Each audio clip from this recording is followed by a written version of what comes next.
Hello, this is Dr. Richard Olivas, and this is History 11, Society and Politics in the United States, 1800 to 1860, Part 1. The large point, the main point we are trying to make in this lecture is on your screen, called the thesis statement. From 1800 to 1860, that is the year before the Civil War began in 1861. The United States experienced tremendous economic growth, but ethnic, racial, and religious diversity increasingly divided Americans, and the paths between the East, Northwest, and South began to diverge or go in different directions.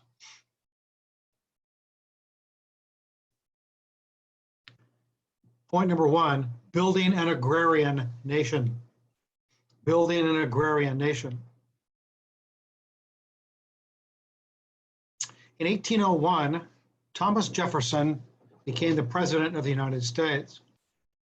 He took the oath of office in Washington, D.C., the new capital, which previously had been located in Philadelphia, and before that, New York City. Jefferson and his supporters tried to set the country in what they called a Republican course, trying to stay true, they said, to the spirit of the American Revolution in 1776. In 1801, the new capital of Washington, D.C. was a backward, primitive, isolated area. It didn't have the grand sweep and design that it would have later on, and of course today, which makes it one of the most beautiful capitals in the world. In his inaugural speech, Thomas Jefferson, the third president of the United States, outlined what he said were the principles of Republican rule. Majority rule, equal justice, support for states' rights, fiscal responsibility, freedom of the press, and he called for political reconciliation. Jefferson wanted to bring into his group or his party the moderate Federalists and then isolate those he considered to be hardcore or extremists, Federalists, and then sweep them from office.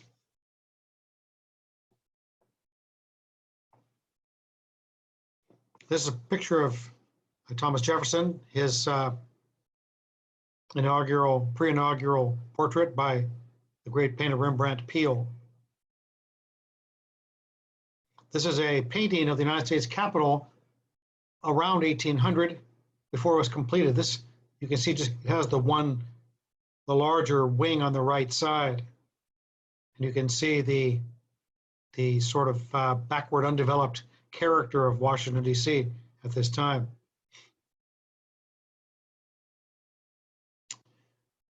The Federalists, under John Adams, the second president, lost the White House, and they lost control of both chambers of the Congress. But they wanted to, the Federalists hoped to continue their influence by taking control of the judicial branch of government. So in early 1801, before Jefferson was sworn in, the lame duck Congress passed a bill called the Judiciary Act, which increased the size of the federal judiciary. That is, it increased the number of federal judges. When the Jeffersonians came into office, they repealed the Judiciary Act, and then they tried to remove those they considered to be partisan judges from office by impeaching them in the U.S. House and then trying to convict them in the U.S. Senate. Federal District Judge John Pickering was removed from office in 1803, and then the Jeffersonians impeached but failed to convict and remove from office Supreme Court Justice Samuel Chase. As one historian said, narrowly preserving the principle of judicial independence. What is judicial independence? In Federalist 78, Alexander Hamilton called the judiciary, or the judges, the federal judges, the least dangerous and weakest branch, because it held neither the purse strings of the legislature nor the force of the executive. The judiciary the judiciary wielded merely judgment, he wrote, so it had to be protected from outside influence by providing safeguards to its independence. And one of the ways that federal judges are protected from political influence, for better or for worse, is by giving them lifetime tenure. The president nominates the candidates to be federal judges, and then the Senate advises and consents, votes on it. So a person has to be appointed by the president and then confirmed by a vote of the US Senate. This is a painting of Samuel Chase, Associate Justice of the US Supreme Court. Chase was impeached by the Jeffersonian-controlled House of Representatives, but the US Senate did not convict him.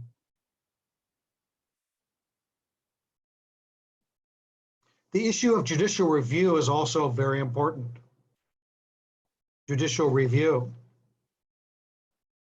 John Marshall, the Chief Justice of the United States Supreme Court from 1801 to 1835, wrote in a case called Marbury v. Madison, quote, "It is emphatically the province and duty of the judicial department to say what the law is." In this case, the Supreme Court is the final arbiter, the final judge, or the final interpreter of what the Constitution means or what it does not mean. One justice famously said, "The Constitution is whatever 5 justices say it is." And there's more than a grain of truth in that.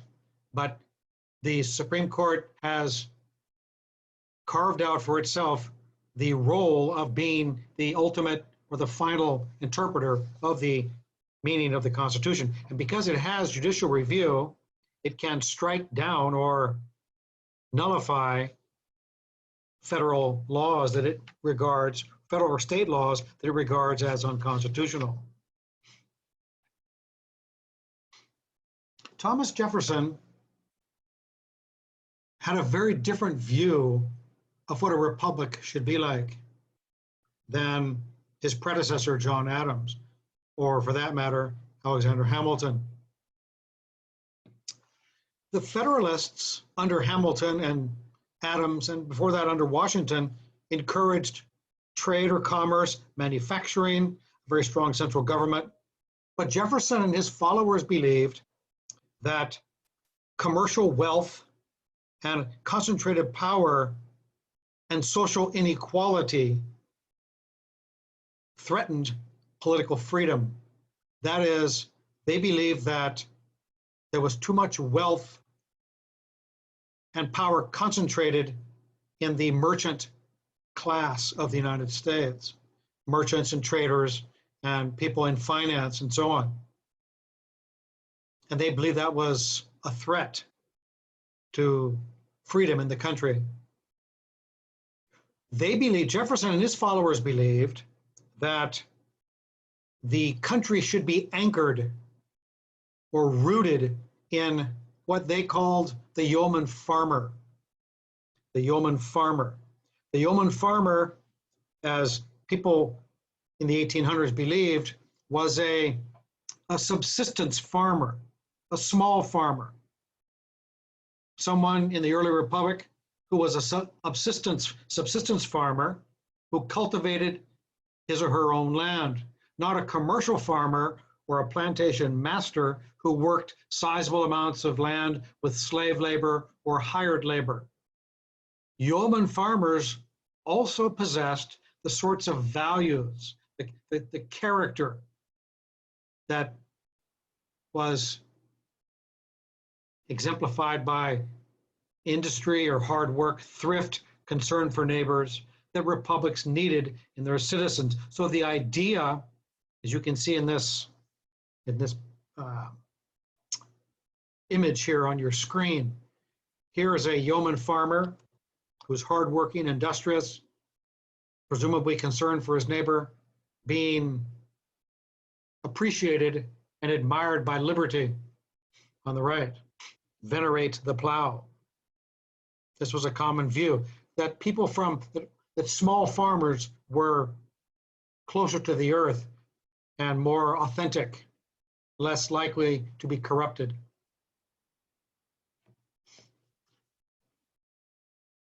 And so the yeoman farmer then personified or possessed the character traits necessary for the success of a republic, which was by no means guaranteed. Thomas Jefferson also believed that concentrated wealth in cities, particularly large cities like Philadelphia, New York, Boston, and others, that concentrations of wealth in large cities could be minimized or reduced by rapid territorial expansion. In other words, expanding the United States boundary to the west would draw people away from the crowded areas of the east and give wealth and land to ordinary people, to sort of distribute the wealth, to take not necessarily money from the rich and give it to the poor, but help the poor, help this, particularly the small farmer, help the small farmer get land and own it and become an independent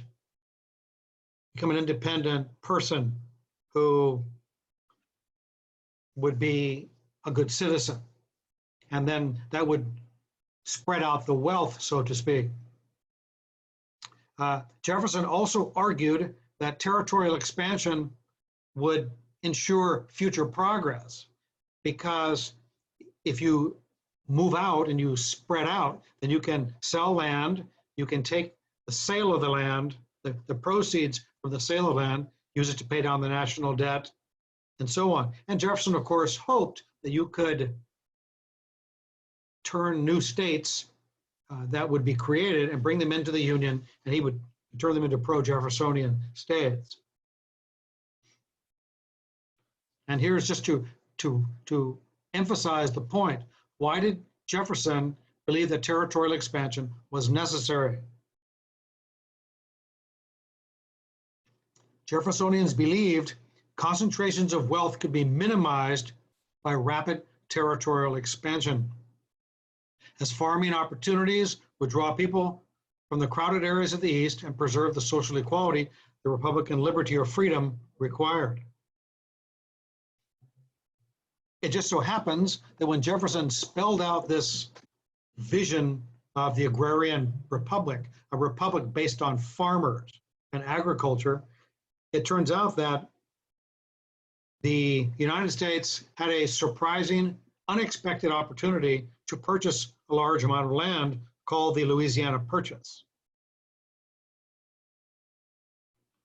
Now, you don't need to know all the details of the Louisiana Purchase, but in 1800, the country of Spain ceded or granted Louisiana to France. You can see the Louisiana Territory here in the white on the map on your screen. When Jefferson learned about this transfer or cession of land, he was afraid that commerce on the Mississippi would be affected, so the president sent James Monroe to Paris to purchase New Orleans and West Florida, so the United States could control the mouth of the Mississippi. When Monroe arrived in France, he was greeted by French Foreign Minister Talleyrand from the XYZ affair, and Talleyrand agreed to sell all of Louisiana to the United States for $15 million, effectively doubling the size of the United States in one fell swoop like that. Another reason, of course, that France decided to wash its hands of involvement in the Western Hemisphere was because the Haitian rebellion that began in 1793 when slaves in French-controlled Saint-Domingue, or later Haiti, took control. Despite the fact that Jefferson and Napoleon tried unsuccessfully to suppress the rebellion, clearly the Haitian Republic wasn't to be stopped. So France figured it was better to sort of move on. So the United States acquires Louisiana in 1803, even though Jefferson believed in express powers. And nowhere did the United States Constitution explicitly say that purchases of this size or magnitude could be made, much less create a national bank. So in a sense, Thomas Jefferson became very Hamiltonian once he was in the executive branch of the government.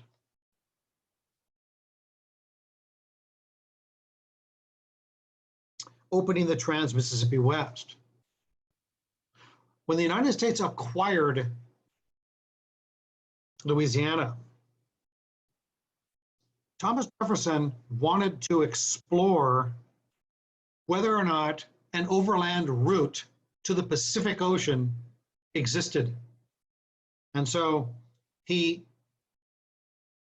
put together a team led by Meriwether Lewis and William Clark, two of the greatest expeditioners in the United States, and other highly qualified expeditioners that came to be called the Corps of Discovery.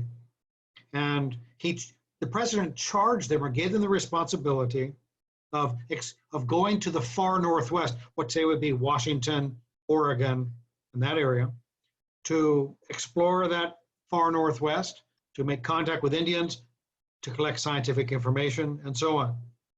The expedition made its way up the Missouri River through the Rocky Mountains, down the Columbia River to the Pacific coast. The reports that the team sent back generated a lot of interest in further exploration. A lot of Americans began to make claims to the far northwest, and they showed, most importantly, that an overland route to the Pacific was possible. This is the route that the Lewis and Clark expedition and the Corps of Discovery managed to take, beginning in the Missouri River, of course, and heading out all the way to the Pacific Ocean. This is a famous painting of Lewis and Clark, along with other members of the Corps of Discovery, when they encountered Chinook Indians on the lower Columbia River. And here, if you look carefully on the right, you can see Sacagawea, the Shoshone guide and translator, who's stretching out her arms there to fellow Indians. And she was a very important translator and guide along the way to help the Americans immensely. In 1805 and 1806, President Jefferson sent this man, Zebulon Pike, to explore the sources of the Mississippi River. And then in the decade or so that followed, the United States government began to establish military bases or posts along different routes to the west to secure the frontier, to promote the fur trade, and to attract settlement. So clearly the involvement of the United States government was a very important element, a crucial element in the successful settlement of the West.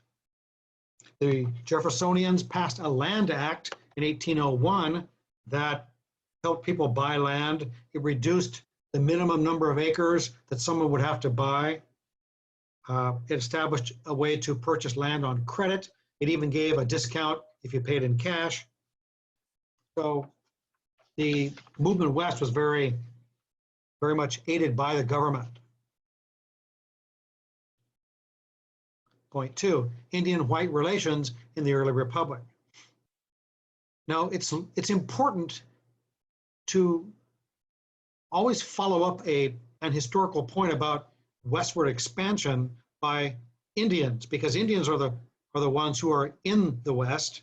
They are there, and westward movement, that Jefferson sets in motion affects them. So we need to at least touch briefly on what the policy of the federal government was in the early years. Now, we've listed here the main objective of federal Indian policy. The main objective, or the main goal of the federal government between, say, 1790 and 1820 was to acquire Indian land. That is land acquisition, getting land. Now, the way in which this is carried out is important to know, because it wasn't always this way. But by 1790, the government had abandoned, as one scholar said, the conquest theory. And it began to recognize Indian land rights and decided that the best way to transfer land would be by signing treaties with Indians, not by conquest. The new treaty-based strategy was more humane, it was more effective, and students may ask, well, why would Indians sell land willingly like that to the Americans? Well, part of that was because they wanted trade goods, they wanted yearly annuity payments, and then most importantly, they wanted assurances that there would be no further demands, all of which the United States was willing to give. Whether they were willing to keep that is another matter. A second objective of the government was to regulate the fur trade. Now, let's just take a look at a couple of images here. Henry Knox was Secretary of War under President George Washington, and he was a strong supporter or proponent of treaties to acquire Indian lands. Henry Knox.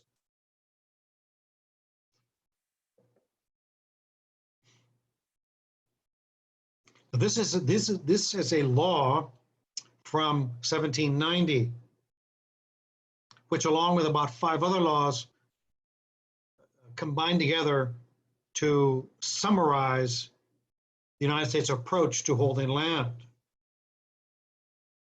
And this is a direct quote from that 1790 law. Quote, "No sale of lands made by any Indians or any nation or tribe of Indians within the United States shall be valid to any person or persons or to any state, whether having the right of preemption to such lands or not, unless the same shall be made and duly executed at some public treaty held under the authority of the United States." So if there's no treaty, if there's no public treaty, no land cession or transfer can conclude or take place. A second objective of the United States government was to regulate the fur trade. The fur trade, that is when U.S. merchants made contact with Indians to buy furs or skins or pelts that Indian trappers had for sale. The fur trade was one of the main ways that Indians and white Americans made contact. And it could help both sides. But on the other hand, the fur trade was a way that diseases were transmitted to Indians. And it did also, the fur trade also made Indians dependent on white Americans for certain trade goods or certain items. And so in an effort to prevent fraud and to sort of secure peaceful relations between the United States and Indians, Congress initiated or began a system of what were called trading posts or factories. And Indians were supposed to be able to come to these locations, these factories or trading posts for fair treatment, but obviously these are not neutral locations. The system really didn't work very well. Now these traders don't look particularly as if they're going to be taking advantage of Indians, but there were many traders that did. A third objective of the US government in the early years of the Republic was to civilize Indians. to civilize them. Sometimes today that's referred to as mainstreaming someone. The idea was to assimilate them or to bring them into white society. Now, Americans were divided on this question. Some Americans in the West thought Indians were savages, as they were called, because Indian power, of course, in the West had not been broken yet. But in the East, where Indian power had been subdued for a long time, many Indians were romanticized and considered to be noble savages, quote unquote, people that possessed simplicity and honesty, the sort of traits that would make them good citizens in a republic. But Indians would have to adopt significant numbers of white ways before they could be assimilated. Assimilationists, as they were called, it really did not show a lot of respect for Indian culture, and they tended to think that if a person changed on the outside, then they were also changed on the inside. But of course, outward trappings or outward dress doesn't necessarily mean that someone thinks differently on the inside. This is a picture from an Indian school run by a group of people that were religiously minded. In fact, by 1819 or so, churches pretty much had full responsibility for Indian education. Now, these are 4 Pueblo Indian children from Zuni, New Mexico, who are going to school in Carlisle, Pennsylvania, at an Indian school. And you can see here in the back row are 2 girls, in the front 2 boys, with their Indian names in red, and then their anglicized names in black. This is the before picture. This is the after picture. This time the girls are in the front, the boys are in back. And people in these schools placed a lot of emphasis and value on the outward change. And it would help them in some ways to raise funds, to continue their work, to pay for their schools and their teachers and so on. One scholar said this: these 4 Zuni students adopted names of whites who were on the Pueblo. That is, they took names, in this case, of an anthropologist, and then the other 3 took names of missionaries and teachers. So they really didn't even have a choice in what their English names would be. This is the after photo. As white movement into the interior increased, American Indians had to adopt survival strategies. They had to find ways to strengthen themselves in the face of large-scale white incursions into their lands. Historians and anthropologists have identified at least 3 main strategies: cultural revitalization, cultural accommodation, and armed resistance. We'll try to show how each of these worked. First, cultural revitalization, which means to revitalize or bring back to life one's culture or the culture of a group. In this case, this was practiced by the Iroquois. Now, the term revitalization movement was created and popularized by an anthropologist by the name of Anthony F.C. Wallace from the University of Pennsylvania. And Professor Wallace described a revitalization movement as a deliberate, organized attempt by some members of a society to construct a more satisfying culture by rapid acceptance of a pattern of multiple innovations. So you have to change and change quickly. You adopt new changes to preserve old traditions. Here is a map on the left of the Iroquois League or the Iroquois Confederation in the 17th century, when there were 5 tribes in the Confederacy. And then in the 18th century, there were 6. And the Iroquois sometimes has, you can see sometimes the Iroquois League or the Iroquois Confederation symbolized by buckles on a belt linked together. And that's what they were. They were a league or a confederation, sometimes called the 6 Nations, or earlier, the 5 Nations.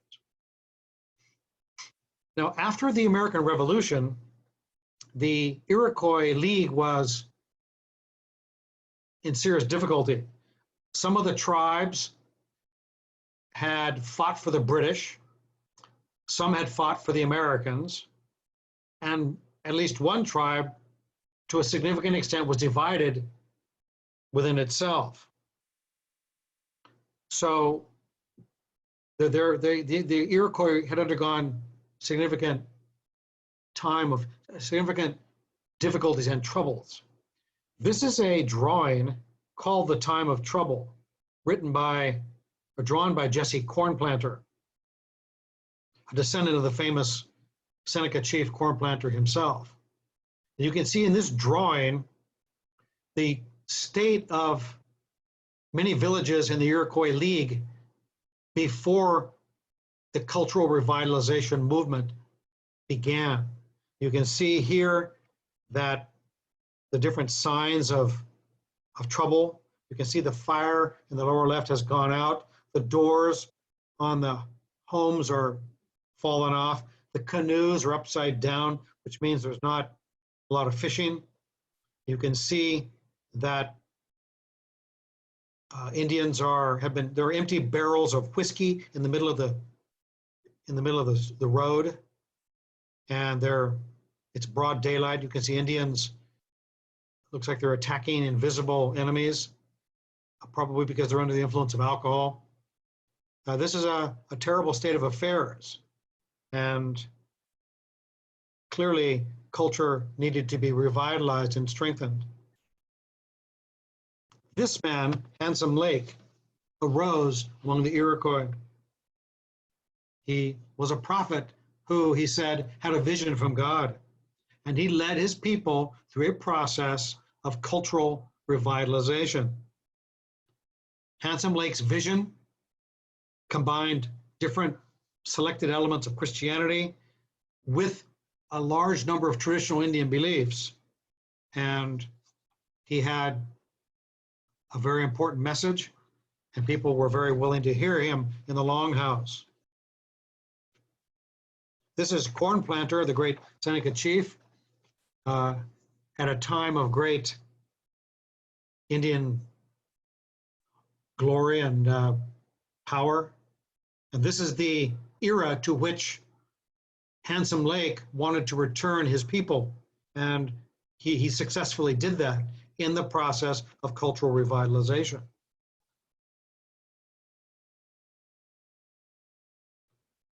The second strategy of many tribes was what we call cultural accommodation. Cultural accommodation.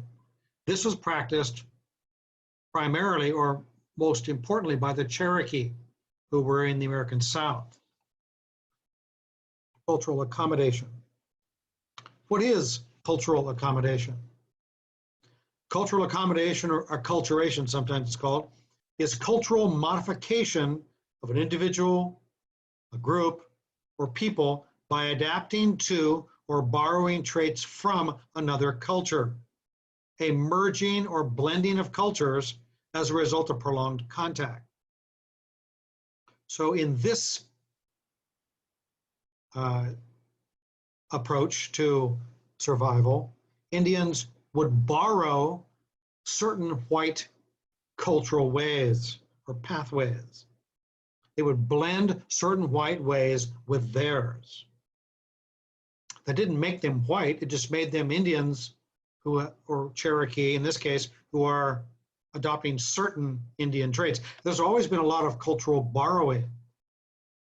Indians could use European weapons, for example, or Europeans could borrow items or use cultural borrowing and build Indian canoes or use Indian agricultural techniques, things like that. So they can borrow certain cultural forms from each other.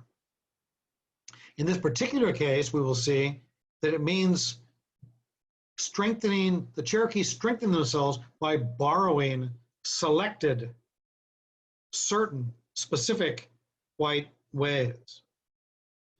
But they did it to strengthen themselves. So now we should point out that before the Cherokee made this decision to blend white ways with theirs, there was an internal disagreement or argument or debate among the Cherokee. Full-blooded Cherokee leaders argued for armed resistance, while mixed bloods, as Gary Nash has so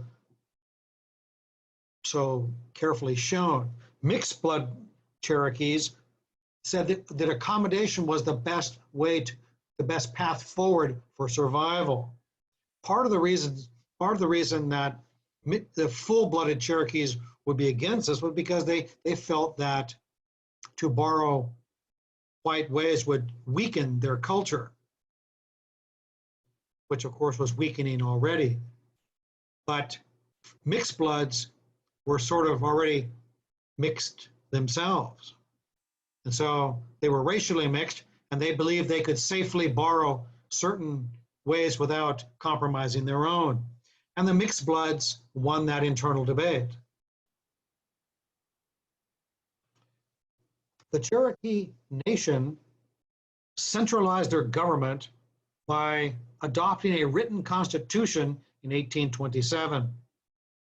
As far as I know, I could be wrong, but as far as I know, the Cherokee were the first Indian nation inside the United States to adopt a written constitution. Now, someone might say, well, the Constitution, that's white. Well, it's not really white. Really doesn't have any color.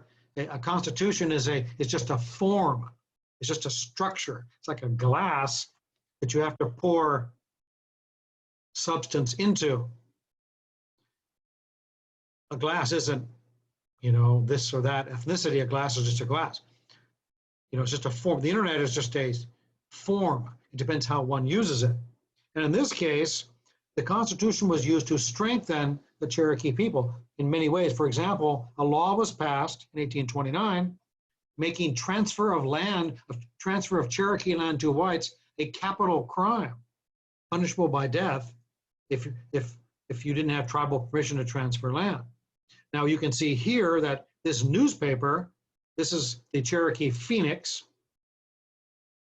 and it's a bilingual newspaper. And you can see that this is volume 1, number 13, and you can see that it's in one column it's explaining the virtues of the Constitution, the new Cherokee Constitution in English, and then it translates it into the Cherokee language. So it's using a white form, quote unquote, a newspaper, to strengthen Indian values or Indian culture. So newspapers are just forms, right? This is the great linguist, the great Cherokee linguist, Sequoyah, with a tablet depicting his writing system for the Cherokee language. The Cherokee language, like many languages, was an oral language. That means it wasn't really written down. It was passed on orally. It was transmitted by speech. And so Sequoyah, in order to strengthen his people, developed an alphabet and then a way to pronounce the alphabet. And this was a new technique to write it down like that and to use these pronunciation guides and things like that. Some older Cherokee, we're told, actually failed to understand what it was Sequoyah was doing. When they asked him what he was doing, he said that he was writing down the Cherokee language, and they said, that's not our language. You're involved in some sort of witchcraft or some sort of sinister activity. They didn't recognize, because it had never been written down before. But he used his considerable skills to write, to commit the language to writing, to make sure it can be better taught to children down the ages, or down the, through time. Sequoyah. I should point out that let's just this will be the next point: economic concessions, because a lot of the Cherokee people began to adopt, at least to some extent, certain other concepts, economic concepts, that they had not really practiced before. That is, they now began to base their economy on settled agriculture or farming instead of hunting and things like that. That's not that they abandoned hunting, but they began to imitate certain white ways. They started to settle on individual farms rather than in traditional Indian villages. A number of businesses were established. If you look in the background, here you see, now this is a somewhat fanciful painting, and in the background you can see the homes that are being built. These do not look like traditional homes that Indians had.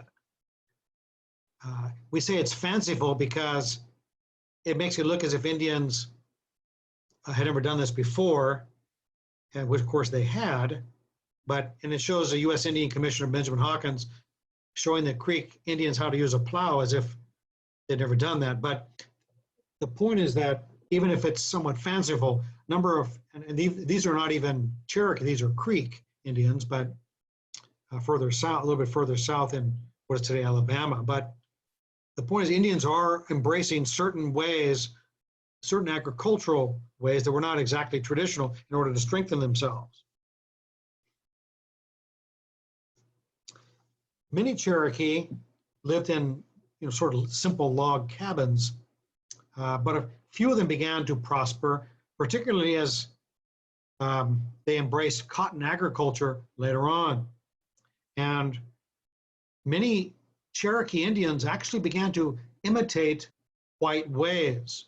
They began to grow cotton and began to enslave African Americans as a labor supply. So many Cherokee then were slaveholders.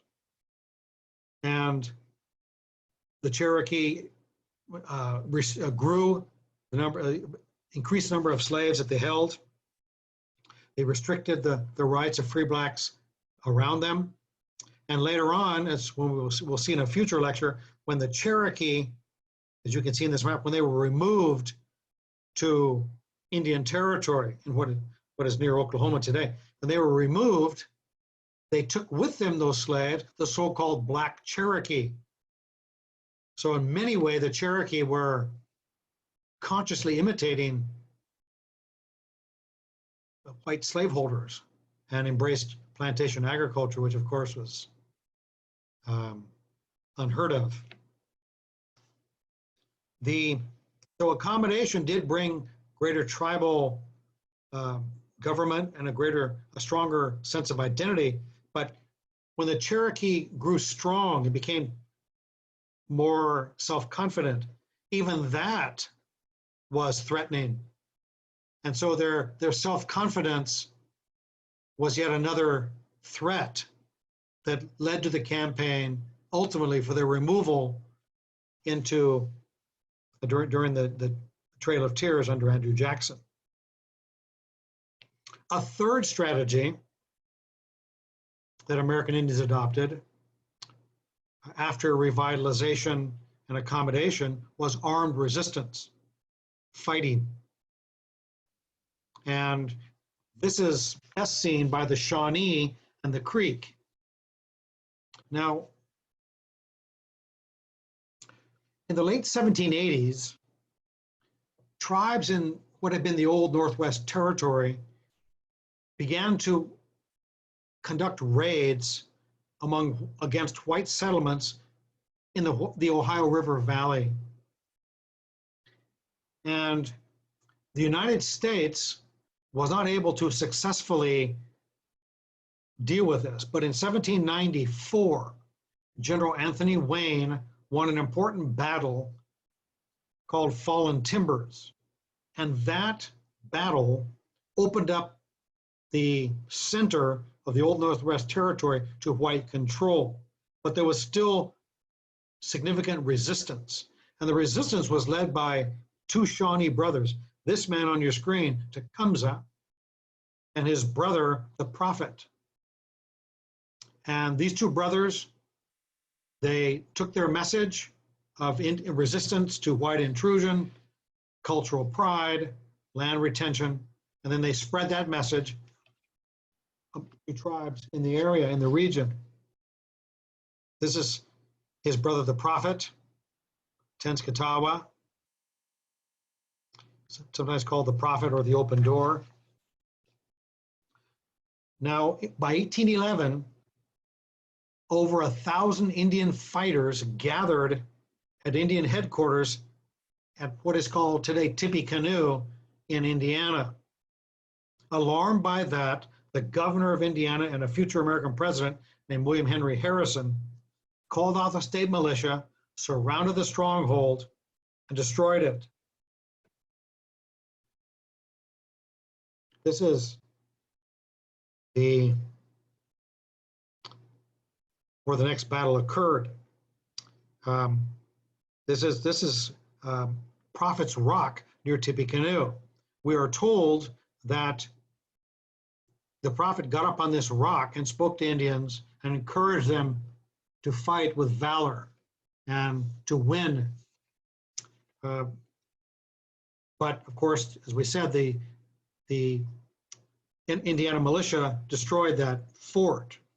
But Tecumseh and his followers, with the help of British troops in Canada, started to carry out these damaging, devastating raids across the Old Northwest Territory. But ultimately, the resistance fighters were destroyed at the Battle of the Thames, where Tecumseh was killed.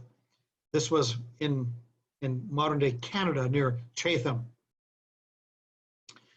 Here you can see the Battle of the Thames in Canada, where Tecumseh is being killed there. And then this battle ended it ended Indian resistance in the Old Northwest Territory. That is in 1813. So if you consider that the United States first claimed title to this area in 1783, they didn't gain control of it until 30 years later in 1813. So Indian resistance was strong, it was enduring, and it was very effective. It took a lot of power to break Indian resistance. And here's a famous sculpture by Ferdinand Petrich called The Dying Tecumseh.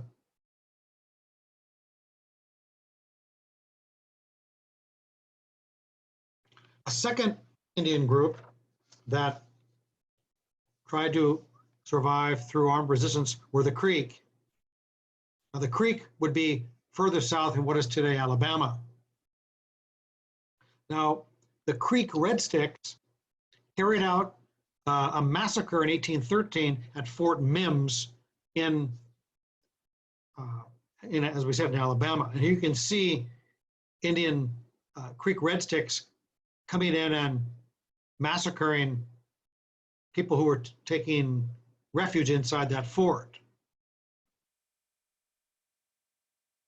And of course, this is not to excuse the violence, there was tremendous violence on both sides.